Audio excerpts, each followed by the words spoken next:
Hi అండి. Welcome back to SS Telugu audio నవలలు.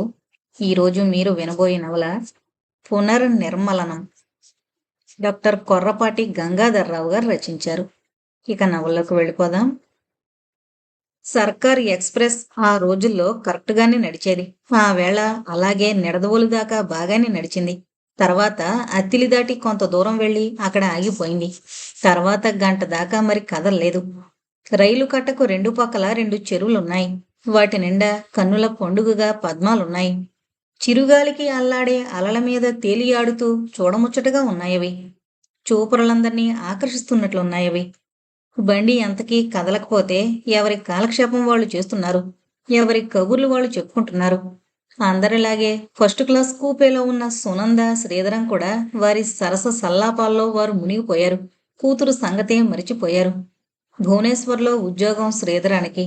వేసవి సెలవుల్లో వరుసగా క్యాంపులు వేసుకుంటూ వెళుతున్నారు. మద్రాసులో స్నేహితులున్నారు. బంధుమిత్రుల్ని చూడడమే కాక ఈ ప్రయాణం దంపతులిద్దరికీ అదొక వినోదం కూడా. కాని అదృష్టం ఎదురు తిరిగింది. వారిద్దరి దాంపత్యం అందరికీ ముచ్చటే. కూతురి వయస్సు 6 ఏళ్లు. ఏరికోరి అమృత అని పేరు పెట్టుకున్నారు. అపురూపంగా చూసుకుంటూ పెంచుకుంటున్నారు. అమృత అప్పటి వరకు వారితో బాటే వారి కూపేలోనే కూర్చుంది. రైలెగినప్పుడే బయటికెళ్ళింది. వాకిలి దగ్గరే నుంచుని చెరువు వంక, పద్మాల వంక, అందులో ఈదులాడుకుంటున్న చిన్న పిల్లల వంక చూస్తోంది.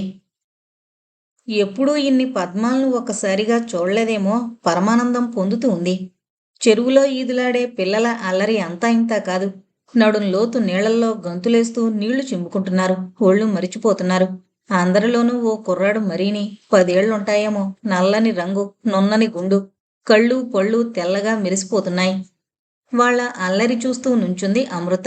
రైలు ఎంతసేపటికి కదిలేటట్టు లేదు. శ్రీధర్, సునంద వాళ్ళ సరాగాల్లో అమృత సంగతే మరిచిపోయారు. అంతలో అమృతకి రైలు దిగి 4 పద్మాల్ని పెరుక్కు రావాలన్న బుద్ధి పుట్టింది. ఆ పువ్వులంత అందంగా ఉన్నాయి మరి. అమృత రైలు మెట్లు దిగి చెరువు అంచుకు నడిచింది. ఈదులాడే అల్లరి పిల్లాడు ఈదులాడుకుంటూ వచ్చి పువ్వులు కావాలా అని అడిగాడు. అని నవ్వింది అమృత. 4 చాలా అని అడిగాడా కుర్రాడు. అమృత మళ్ళీ నవ్వింది. కుర్రవాడు ఈదుకుంటూ పోయి చెరువు లోపలగా ఉన్న పెద్ద పువ్వులు పెరుక్కొచ్చి అమృతకిచ్చాడు. మళ్ళా ఈదుకుంటూ వెళ్ళి అమృత వేలితో చూపెట్టిన పువ్వుల్ని పెరుక్కునొచ్చాడు. ఆ సరదాలో రైలు బండి కోత వినలేదు వాళ్ళు. రైలు కోత వేయడం, కదిలిపోవడం రెండూ జరిగిపోయాయి. అయ్యయ్యో అంటూ కుర్రాడు పరిగెత్తాడు బండి వెంట కేకలేస్తూ. అమృత పరిగెత్తింది రాళ్లల్లోనే కుంటుకుంటూ. రైలు వినిపించుకోలేదు. రైల్లో వాళ్ళు వినిపించుకోలేదు. రైలు కదిలినందుకు శ్రీధరం దంపతులు కూడా అమ్మయ్య అనుకున్నారే గాని తమ సరాగాల సందడిలో అమృత సంగతి గుర్తించలేదు. ఎక్స్‌ప్రెస్ ఆగా మేఘాల మీద పరిగెత్తుకెళ్లి భీమవరం టౌన్లో నిలిచేదాకా వారికా సంగతే గుర్తుకు రాలేదు. తీరా గుర్తించాక అమృత కోసం దంపతులిద్దరూ తమ పెట్టంతా కలియ వెతికారు. పక్క పెట్టెలో కూడా వెతికారు. ఏం లాభం? ప్రయాణం ఆపుకుని దంపతులిద్దరూ బండి దిగిపోయారు. ఏం చెయ్యాలో తోచక ఎవరేం చెబితే అది చేశారు. చివరికి స్టేషన్ మాస్టర్కి రిపోర్టు చేశారు. వెనకనున్న అన్ని స్టేషన్లకి టెలిఫోన్లో చెప్పించారు. అప్పటికప్పుడు ఒక టాక్సీ మాట్లాడుకుని అన్ని స్టేషన్లు చూసుకుంటూ వెళదామని వెనక్కి బయలుదేరారు. ఈలోగా విధి మరింత వక్రించింది. అమృత అలాగే కుంటుకుంటూ కుర్రాడితో పాటు పై స్టేషన్ దాకా పరిగెత్తింది. అక్కడ తప్పకుండా రైలు ఆగుతుందని, నాన్న అమ్మ చెప్తే రైలు ఆపుతారని, ఆ రైలు నడిపే డ్రైవర్ కంటే, గార్డు కంటే కూడా నాన్న పెద్ద ఉద్యోగస్తుడే అని ఆశపడింది అమృత.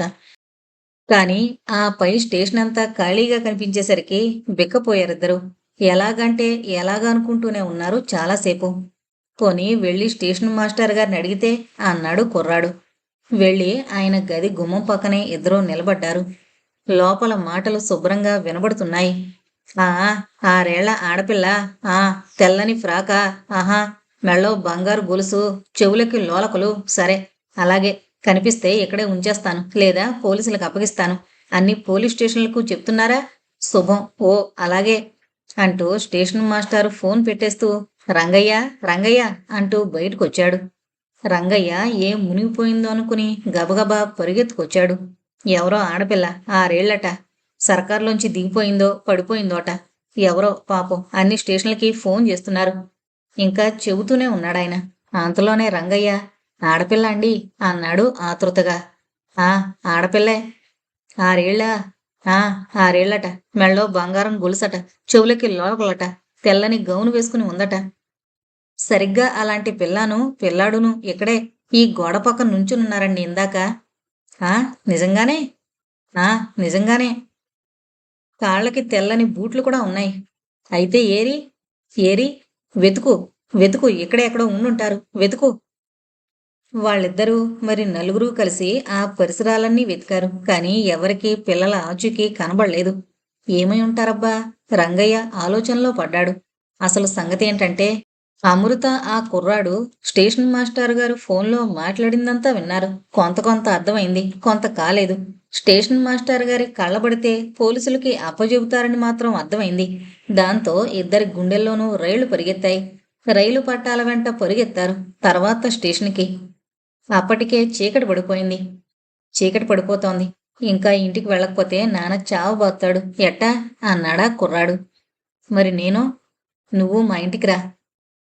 అంతా మా నాన్నతో చెబుదాం. మా నాన్న మీ నాన్నకి ఉత్తరం రాయిస్తాడు. అప్పుడు మీ నాన్నొచ్చి తీసుకువెళతాడు. ఏం? అన్నాడా కుర్రాడు. సరే అంది అమృత ఆలోచించి ఆలోచించి పొంగొస్తున్న ఏడుపు ఆపుకుంటూ. ఇంకాసేపటికి ఇంకో రైలొస్తుందిలే. రైళ్లు అటు ఇటు కూడా తిరుగుతుంటాయి. ఇప్పుడు అట్నుంచి వచ్చాంగా మనం.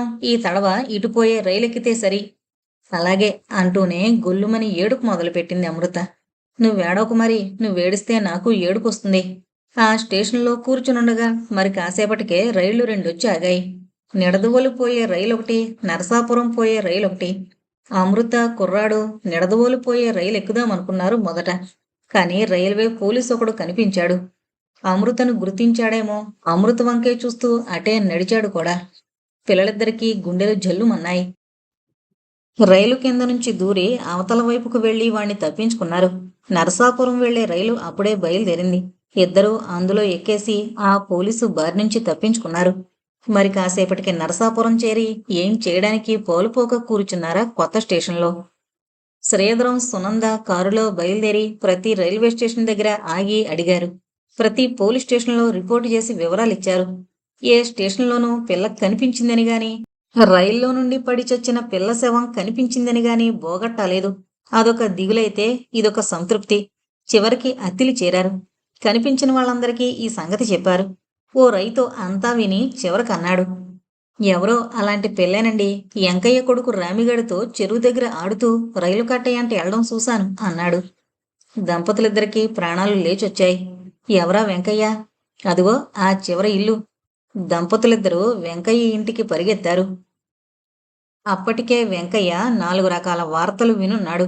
అతని భార్య కుర్రాడి సావాసగాళ్ళ నుంచి మరికొన్ని వార్తలు తీసుకొచ్చింది. మొత్తం మీద ఆ పిల్ల ఈ పిల్లాడు కలిసి వెళ్లారు రైలు కట్ట వెంట. వ్యాండ్ర స్టేషన్లో కనిపించి మాయమయ్యారు. ప్రమాదమేమీ జరగలేదు. తెల్లవారిన తర్వాత వస్తే రావచ్చు ఏదో ఒక రైల్లో. వెంకయ్య చాలా బీదవాడైనా ఉన్నంతలోనే శ్రీధరం దంపతులకు ఆశ్రయం ఆతిథ్యం ఇచ్చాడు. ఏదో నలుగురు తిన్నారన్న మాటేగాని వండిన అన్నంగిన్ని మాత్రం కదల్లేదు. నులక మంచాల మీద మీను వాల్చారన్న మాటేగాని కునుకు పట్టనే లేదు. వెంకయ్య ఇల్లు చాలా చిన్నది. కొద్దిగా పిత్రాజ్యత ఉంది. కానీ భుక్తికి చాలదు. అందుకని పైన దళారీ వ్యాపారం చేస్తుంటాడు. పెళ్ళయి చాలా ఏళ్లయినా 10 ఏళ్లకు గాని ఈ కుర్రాడు పుట్టలేదు. శ్రీరామనవమి నాడు పుట్టాడని శ్రీరాములు అని పేరు పెట్టారు. ఊళ్ళో వాళ్ళంతా రాముడు అంటారు వాణ్ణి. మళ్ళా ఇంతవరకు సంతానమే లేదు. రాముడికి 5వ ఏడు వచ్చిన తర్వాత ఇంట్లో ఒంటరిగా ఆడుకుంటున్నాడని, మరో పిల్లోడు పుడితే బాగుండని చాలా రోజులు ఆ దంపతులిద్దరూ బాధపడ్డారు. మరునాటికి కూడా రాముడు అమృతల అయిపు తేలికపోయేసరికి ఎవరికీ కన్నీళ్లాగలేదు. ఎవరి దుఃఖం వారే దిగమింగుతూ ఒకరినొకరు ఓదార్చుకోసాగారు. పాపం మా వాడి వల్ల మీ పిల్ల అంటూ మరి మాట్లాడలేక గుడ్లనీరు కుక్కుకుంది వెంకయ్య భార్య. కాదు కాదు, మా పిల్ల వల్లే మీకీ కడుపు కోత అంది సునంద. కాదమ్మా కాదు, మా కొంటి వెదవే రైలు దిగమని చెప్పు ఉంటాడు. పాపం కష్టం ఎరగని పిల్ల ఎక్కడుందో ఎక్కడ పడుకుందో ఏం చేస్తున్నారో. పర్వాలేదులే, బెంగపడకండి. పిల్లలు ఎక్కడున్నా ఇంటికి తెప్పించే ఏర్పాట్లు చేయిస్తాను. అన్ని పోలీస్ స్టేషన్లకి రిపోర్టు పంపిస్తాను. అన్ని పేపర్లలోనూ వేయిస్తాను. తప్పకుండా పిల్లలిద్దరూ 1-2 రోజుల్లో తిరిగొస్తారు అంటూ అందరి ఆశల్ని పెంచడానికి ప్రయత్నించాడు శ్రీధరం. మర్నాటి మధ్యాహ్నానికల్లా ఆ ఆశలు అలానే పెరిగి పెరిగి నేల కొరిగాయి. ఆ పల్లెటూళ్ళలో ఉంటే లాభం లేదని ఆ వేళ విజయవాడకు బయలుదేరారు శ్రీధరం దంపతులు. అక్కడికి వెళ్లి పేపర్లో బహుమతులిస్తామంటూ ప్రకటన వేయించాలి, రేడియోలో చెప్పించాలి, పోలీసులకు అవసరమైతే రికమెండేషన్ చేయించాలి అంటూ శ్రీధరం ఆదుర్దా పడుతుంటే ఏమీ చేయలేని పరిస్థితుల్లో వెంకయ్య కళ్ళనీళ్లతో అంతా మీ దయ అన్నాడు అని గొల్లుమన్నాడు. వస్తానమ్మా అంది సునంద వెంకయ్య భార్యతో. అలాగే వెళ్ళిరండి అంది వెంకయ్య భార్య. సునందకింత కుంకుమ పెడుతూ కన్నీళ్లు పెట్టుకుంది. ఇంట్లో అల్లరి చేస్తూ ఎక్కడన్నా దాక్కున్నట్టే అమృత ఎక్కడన్నా ఈ ఊళ్ళోనే దాక్కుందేమో, అకస్మాత్తుగా కనబడుతుందేమోనని దిక్కులన్నీ పరకాయిస్తూ వెళ్లి కారెక్కింది సునంద. వెంకయ్య ఆ పగలు రాత్రి పెళ్ళాన్ని చూడలేక కళ్ళనీళ్లు ఆపుకోలేక మోకాళ్ళ మధ్య తల పెట్టుకుని కూర్చుండిపోయాడు. అమృత రామిగాడు నరసాపురంలో దిగి ప్లాట్ఫామ్ మీదనే ఓ బెంచి మీద కూర్చున్నారు. గంట సేపటి తర్వాత ఆ వేళకి వెనక్కి ఏ బండి లేదు. రాత్రికి ఊరంతా తిరిగి తిరిగి ఇద్దరు గోదావరి ఒడ్డుకు చేరారు. అక్కడ నది పక్కనే ఒక గుడిసుంది.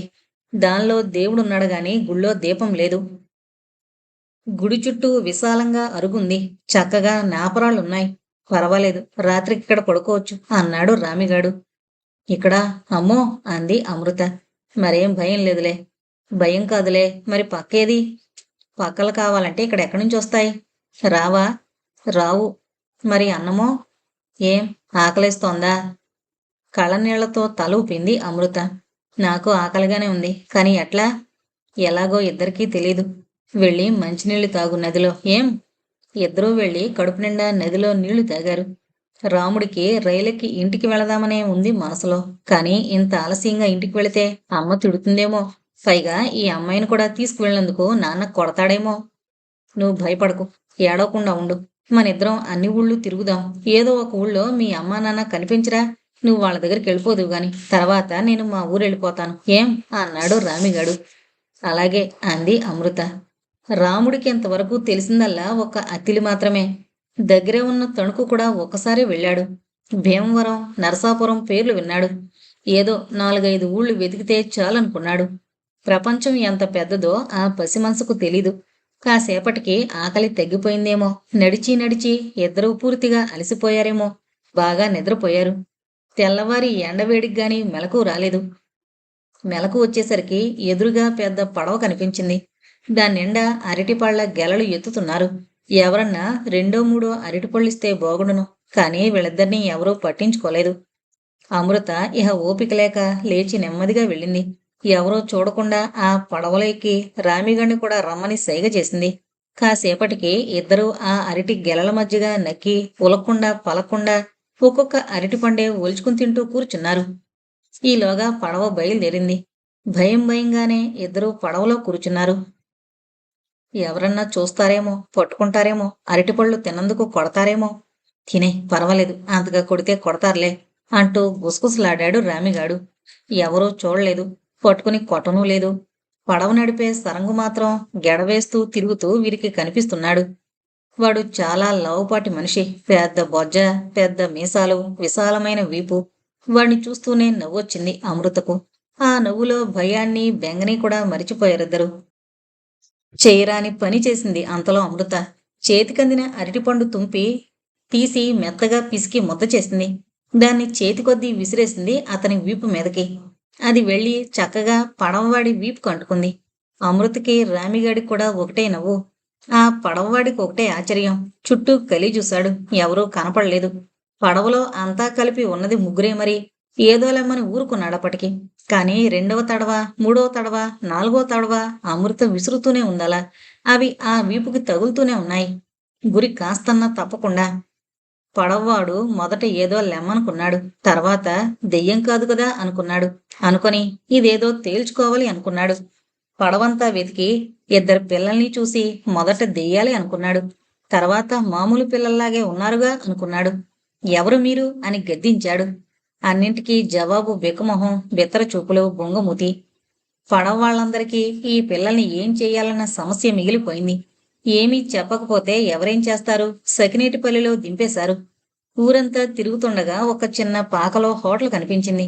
అక్కడ మంచినీళ్ళడిగి తాగుతుండగా రేడియోలో ప్రకటనలు వినిపించాయి. 6 ఏళ్ల బాలిక, అమృతని పేరు. భీమవరంలో కనపడొచ్చు. ఈ బాలిక ఆచూకీ తెలిపిన వారు విశాఖపట్నం మార్వడి వీధి నెంబర్ 10కి తెలియజేయగలరు. ఆచూకీ తెలిపిన వారికి 1000 రూపాయల బహుమతి కూడా ఇవ్వబడును. అమృత అంటే నువ్వేగా? నేనే. రేడియోలో కూడా చెప్తున్నారు. భయం భయంగా అన్నాడు రామిగాడు. ఇక అప్పట్నుంచి ఎక్కడ చూసినా పోలీసులే కనిపించసాగారు. చివరకో పోలీసు చూడనే చూశాడు. వెంట పన్నే పడ్డాడు.